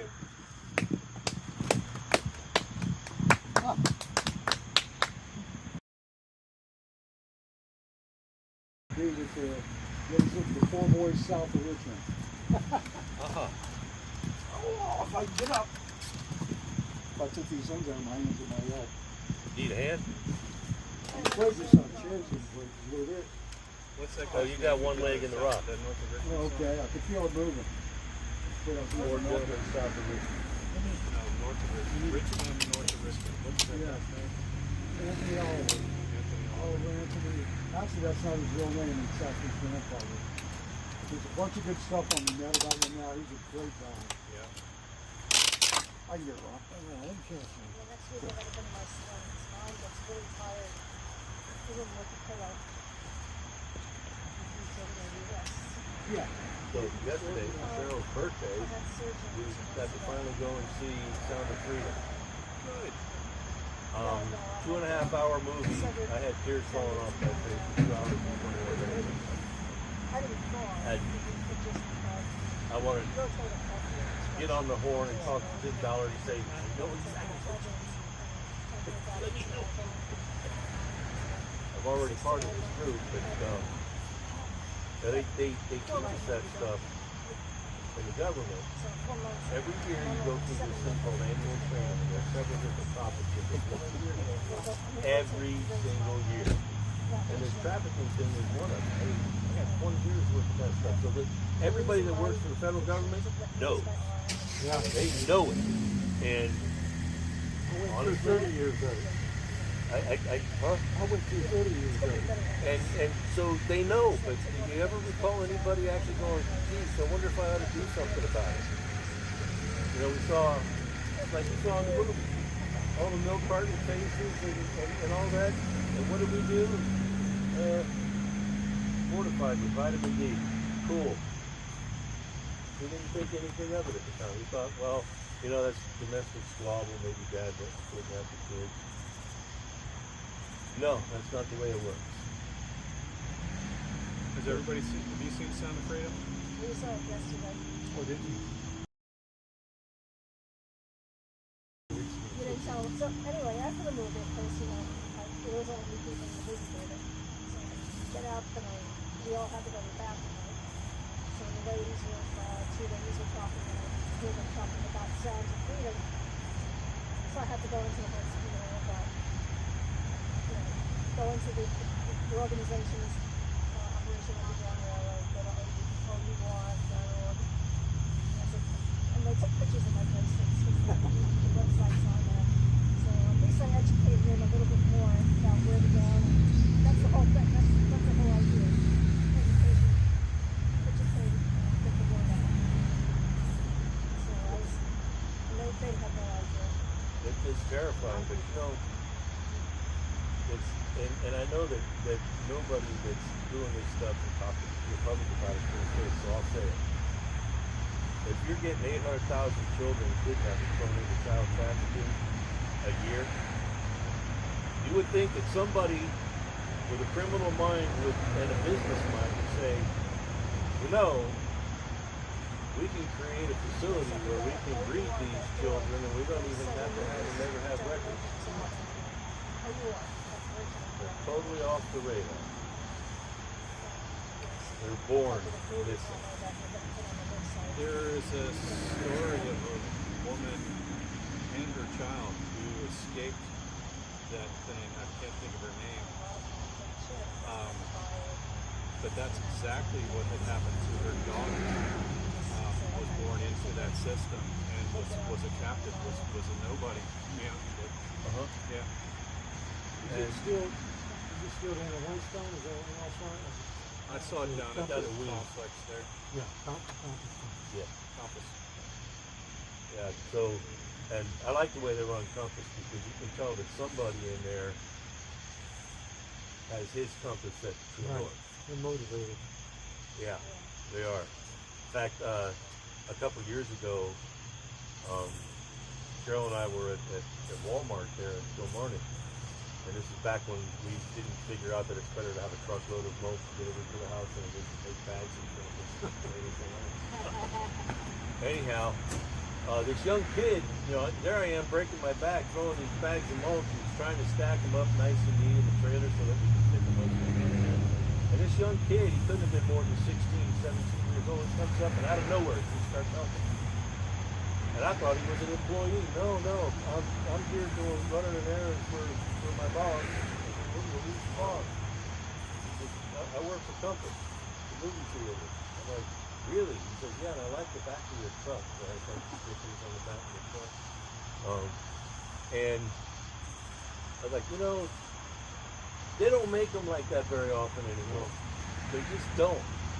And I was impressed with Compass, the seats and everything, you know. It's like being at home. Reclining, you have Very nice. yeah, you're reclining, you have a tray in front, you put the drink there, you know, nobody can touch your cooking, so, you know. and they even sell the bourbon, and it's not bad. I just wish I would have thought a little bit further and printed out, oh, you are pamphlets I could hand you out to people, but I didn't think of that. I could have said, you know, more information here. Yeah, they can still do it, right? So that's actually one of the things, you know, Cheryl gave me a bunch of material to put on the website. And it turns out that Northern Neck Patriots is involved in more than just J6. We've got child trafficking issue, we've got J6, we've got voter integrity, we've got medical freedom, there's a whole bunch of areas that we're trying to cover. CRT. Yep, exactly. That's a little bit close to my heart here. Me too. And then we've got the local boards of supervisors, and the infinite, never-ending stream of corruption coming from school boards. And we need a marketing space. Well, we should talk about I actually want to publish the agenda soon so that people can start thinking about it. Are we doing 103 minutes? Everybody loves that, so we're going to keep doing that. I think it's good training if nothing else. Nothing hit me yet, but that was not about it. I usually get something hits me. I get how it's not. But yeah, on the agenda thing, it's not that hard to do. Yeah, I know, but you got to think about the website like this. You don't know who's going there. Right. So you got to be careful what we put out on the website. I'm very sensitive to such things. You could also have like a section just for NNP members that do the passwords and There's no such thing as bulletproof. No, but so there's not like, you know, like when we have the Republican committee, then we have to go to members only, you know, convention, and it's real sensitive stuff. Yeah. I suppose. Because everything else that's on there is for the public. I mean, it's all public information. This is true. So if there's sensitive information, maybe we should be able to partition off a slice where only members can get to it. Yeah, if it's sensitive to our organization, but if something's out there that's everybody can get to, you know, Oh, absolutely. So it's there's links to, you know, for people. It's to inform people. It's getting the word out. For a while, we didn't even put out information as to when our meetings were or where. Yeah. Because again, concern over trolls trying to, you know, come and disrupt it. Right. But it's been out there for quite some time, and I don't recall seeing anybody show up, you know, trying to disrupt. Everything's about awareness. I mean, one thing that people don't even know about is Trump's World Tour. And if you don't even know about Trump's World Tour, you don't know anything. Yeah, but you bring up a point there. That's we got to remain partisan. So that's true. It's tough to. That is so important because that's. So, to Tom's point, so we've been talking about it, finishing what the process is 501c3. Yeah. You can't do it if you're shown to be partisan, it won't work. You're probably going to end up getting somebody not doing it. So. Well, then that could be in the class or connection. Everybody needs to see that. It's Trump's World Tour. He did it when he first took office. One of the very first things he did was he went on a world tour. And he went to several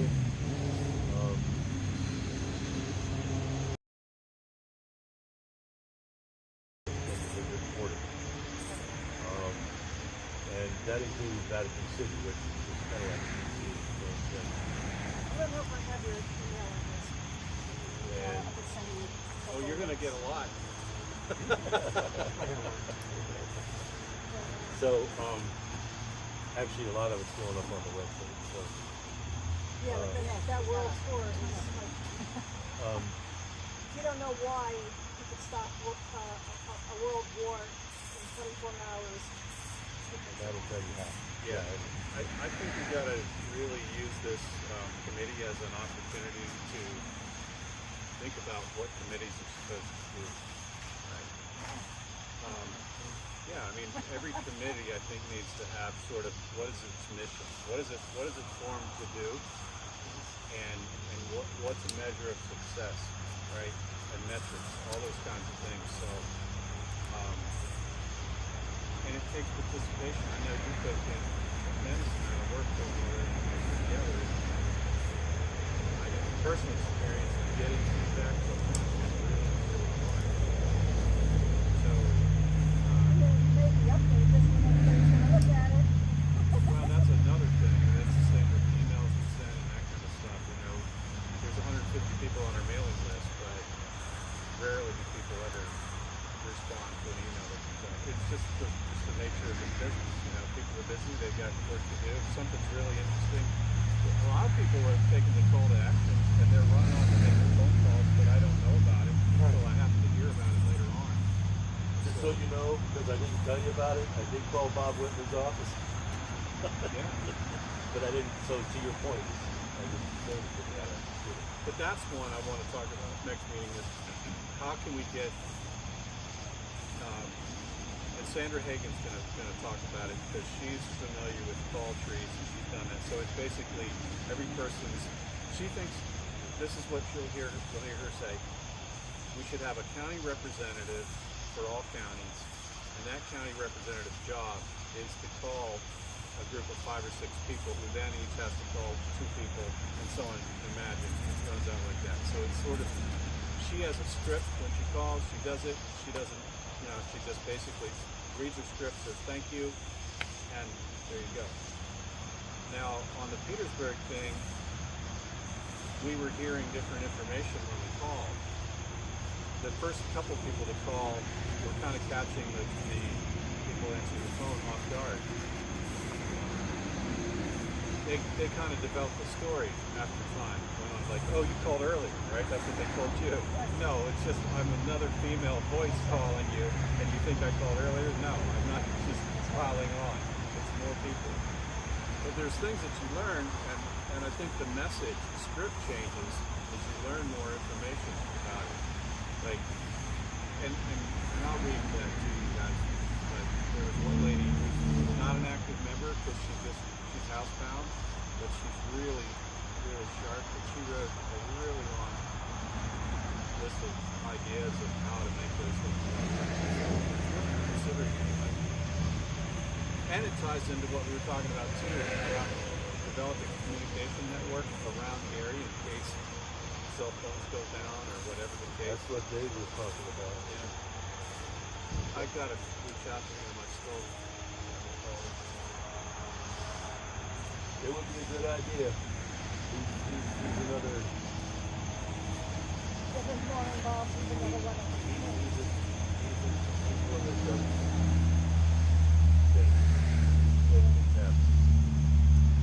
And he wants to do stuff. He's got to drop him in on pioneering canyon. It's always the same old people that get involved. So he does.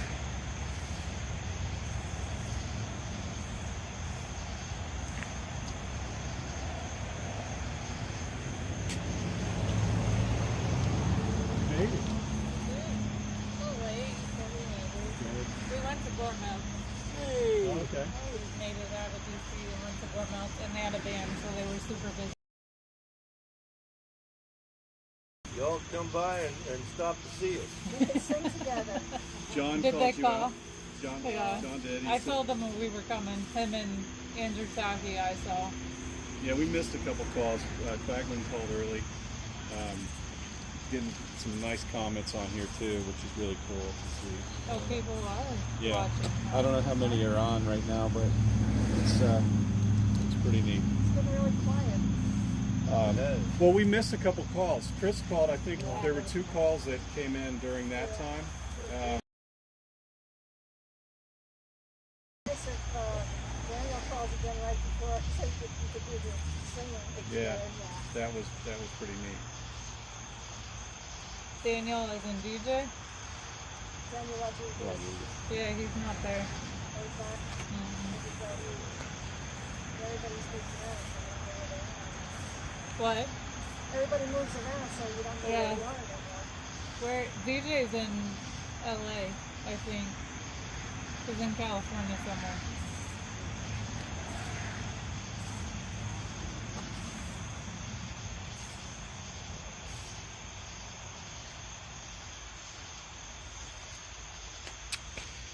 Well, So, y'all ought to just be in front of the camera instead of behind it. I've been in front of the camera today. yeah, that's right. You were. Yeah, they've been telling stories about you. We walked out of the jail and we were with Alicia Powell. She went to visit a couple of the Proud Boys. That was heavy. I didn't know that anything had happened until we got there. And we're going into visits and you learn that 30 years is being spoken over them. And 30 to life. yeah, she went to visit 2 I of didn't hear them. that part. Yeah, that's as of like today. And then we walked out of the jail and Alicia was there and the Rhode Island BLM leader was there. Mark Fisher. And so we spent some time with him. That was I tell you, I never thought I'd a pleasurable and mutually agreeable experience. Huh. I mean, he's a J6 supporter. What's his name again? Mark Fisher. It turns out that we grew up about 5 miles away from each other and went to the same high school at the same time. Wow. he said his age and I was like, y'all are the same age. Wow. So that was quite a trip for you guys, because it's what, 3 hours up there, probably at least? No, it's got to be more like 3.5. I think it was 3. I don't even know with traffic and then on the way back. It's 2 from here. I'm looking It wasn't- forward to getting home. On the way back, like if we had driven straight home, it was like 2.5 hours. If we drove, well, at one point it said if we drove from DC to Gormouth, it was an hour. But by the time we did it, it was rush hour. So it took us an extra half an hour. And then to drive from Gormouth to here is an hour, Yeah, depending on who you get behind in the 2-lane places. right.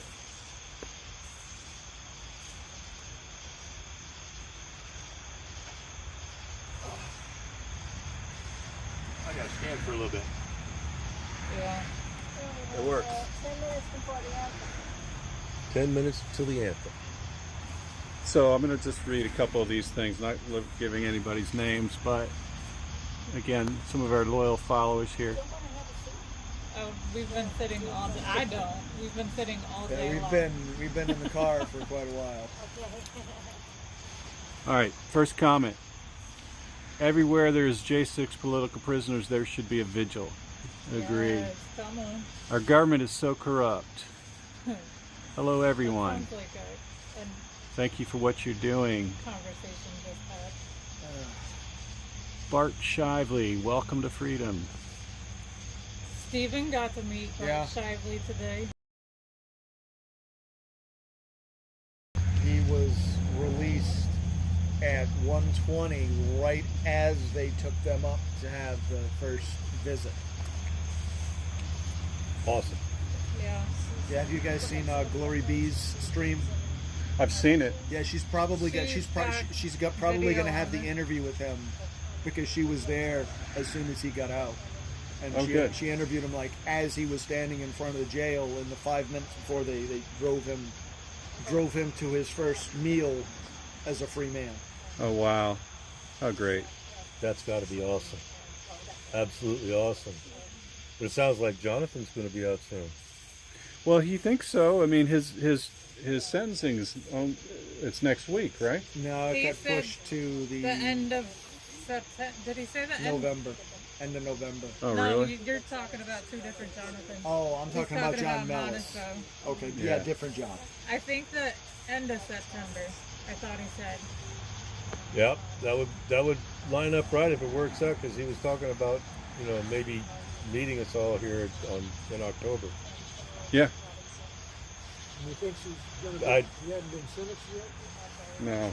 Well, some of them are getting sentences that are, they. Has Ryan even had a trial yet? But some of them are getting very long sentences, and others are getting short sentences where once they're sentenced, they're going to be out in a month because they've already been there for so long. So that's kind of where they're at. It's like this has been dragging on for that long. I think a lot of them that had those low-level crimes, Uh-huh.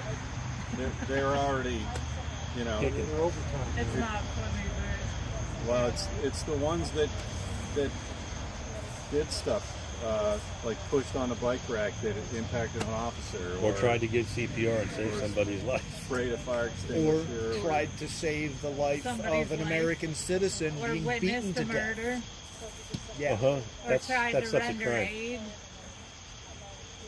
So it's a backwards world. It's a very backwards world. Well, we'll arrest you, we'll throw you in jail, and we'll offer you a plea deal. We're not going to give you an opportunity to present evidence in your defense. We'll offer you a plea deal that you can agree to just say you did it, and then we'll let you out. Uh-huh. Billy Well- Cressman wasn't here, so you may or may not know his name, but he's been held, I think it's 31, 32 months at this point. He's lost his house. They're trying to keep the storage unit that has his tools in it because he's a union sheet metal worker, I think. He saw his wife today for 2 hours for the first time in 31, 32 months. I think he's seen her 2 or 3 times, but this was the first 2-hour visit. Does he have And- any idea how lucky he is? Oh, she's a doll, and he tells me all the time she's a doll. And today when I met her, I was like, oh, she is. Yeah, I was visiting. Statistically, that she's still around and visiting. Yeah. And No, I was visiting with John Mellis. Cressman and his wife were We're literally beside him. 5 feet away from us, and they actually got in trouble because we were. you're in front of a camera. That's live. Okay. But Good thinking. he doesn't have a trial date. He doesn't. He hasn't had a. He had one bond hearing, was granted bond, and they revoked it. He hasn't had another one since. Doesn't have trial date. This way, we just have a link here. Stuff makes my blood boil. Charges. No. Nothing. He's on video telling people to stop what they're doing, taking up garbage. Is what I've been told. I haven't seen the video. I'm not a lawyer. I can't.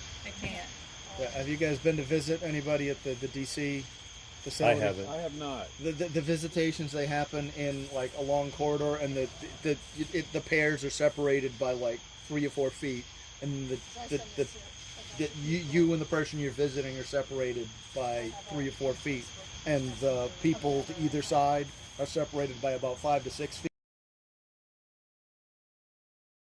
Inmates aren't supposed to talk to each other, and we're not supposed to be talking to anybody that we're not visiting with. And as we were sitting there, they warned them sternly, look, you guys know the rules, you're not supposed to be talking to each other, talk to the person you're visiting. They got in trouble on both visits today. Yeah. Nice. Now, has it always been that way, or did they used to have? They booths didn't like have that? visits. Huh? They didn't have visits for the better part of 2 years. Right, but my question is, prior to COVID, did they have a booth with a phone and a glass so you could at least sit there and have a so-called private conversation, instead of in a room with everybody shouting over them? That's what somebody told me. The visits are like that. It's almost, you can't hear because you're it's overwhelming. Right. It's Think very about overwhelming. It is the opposite of a private visit. It is a visit in a public room with half a dozen to a dozen other And I mean, people every time we visiting. go up there, we take a crew of 4 to 6. So You do what now? we always go up there in 4 to 6 people. You So visit. we've already got 12 in the room just by us showing up. So then you have 12 people talking over each other. I mean, it does get kind of chaotic, but it's also kind of cool because the inmates know each other, and that's this person, that's this person, that's this person. So it was funny to me. While it is a little bit chaotic, it does have its advantages because sometimes the guards aren't right on top of you as you're having the crosstalk. When we went and that's this one that's Mellis, that's this one that's Jenkins. The first group that came out today, I was like, I know 2 people in that cell. Like, I don't know these people. Even Monaco, like, he looks nothing like his picture. He looks 10 years young. I was like, like, he walked up to me and he wasn't sure who I was either, but he thought I was Heather. I was like, are you Monaco? And he was like, yeah. And I was like, oh, okay. And I gave him a hug and we sat down. Like, you don't look like your picture. Well, you know what? He used an adjective for you. Tenacious, I think is what he called you. So that was kind of cool. I said, yeah, I think that describes her. That is a very good adjective for her. I was told no when I called yesterday for his visit. That's what he said. Yeah. And I was like, what do you mean no? So then I found out that Andrew Taki is the one who does visits. And I was like, I'm supposed to visit Monaco. If somebody's visiting him, fine. Doesn't have to be Heather. But how does he feel about, like, how does he feel about that? And then it was a miscommunication. He didn't realize this. They don't have a calendar and a watch, so they don't know the date. So he didn't realize that this was the week I was coming. So, yeah. So, what's the logistics of, sans the automatic? I got to drive up there. As far as going to visit. If you're going with your wife, you need to know the dress code. I was in somebody else's clothes because apparently my type would have been an issue and I'd have been told no. You have to have closed-toed shoes. You have to take your shoes off when you're searched, because you will be searched, you I have to felt go, like I was getting on an airplane. you have to go through basically the TSA thing. You have to be in the little thing with your arms up, the scanner goes around you. You come out and you're wanted. You Nothing in your pockets, not are even so much as a piece of paper rubbed down. or a handkerchief. Do you have to call them like days in advance to say, look, I'd like to visit? You have to contact the inmate, and they have to know your address on your driver's license, your phone number, and your first and last name. And they have to put you on their list. On Friday, you have to call between, the first time I was told 10 and 3:45, but it's Well, it's actually 8 time to and sing, guys. You 3:45. ready? And Here we go. confirm your visit. And you have to say quarters, but you can't carry them in.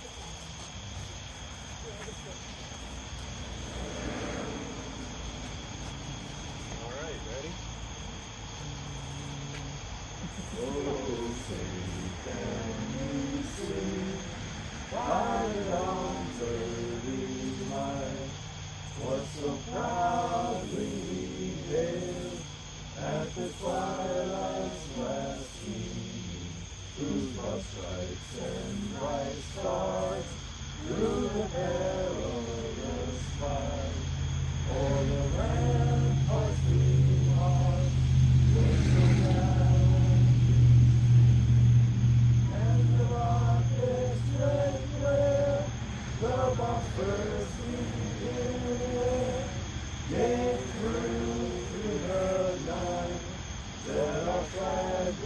Still there!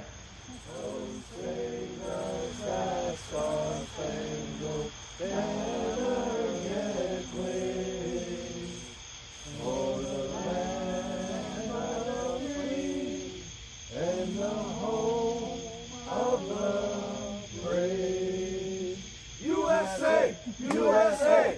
USA! All right. Good night, everybody.